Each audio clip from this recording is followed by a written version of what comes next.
उन्हाळ्याचे दिवस चालू झाले आहेत आणि उन्हाळ्याच्या दिवसामध्ये वारंवार तहान लागणे, डिहायड्रेशन होणे, तसे युरिनचे प्रॉब्लेम चालू होतात.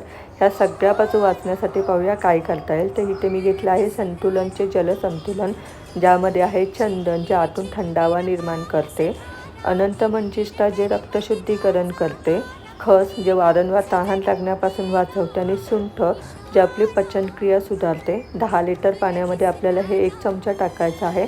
त्याचबरोबर तुम्ही जर सोनं टाकलं तर अतिशय उत्तम असतं. आता हे पाणी 20 मिनटं उकळवायचं आणि थंड करून आपल्याला हे पाणी वस्त्रगाळ करून मातीच्या, स्टीलच्या किंवा तांब्याच्या भांड्यामध्ये स्टोअर करून जेव्हा आपल्याला प्यायचं असेल तेव्हा आपण हे पाणी थोडं थोडं करून दिवसभर पिऊ शकतो. हे पाणी पिल्याने सगळे विकार दूर होतात आणि आपल्याला त्याचे खरंच खूप फायदे दिसून येतात. तुम्हीसुद्धा नक्की करून पहा. तुमच्या मुलांना जर हे पाणी दिलात तर त्याची बौद्धिक क्षमता वाढते. नक्की करून पहा. एन्जॉय.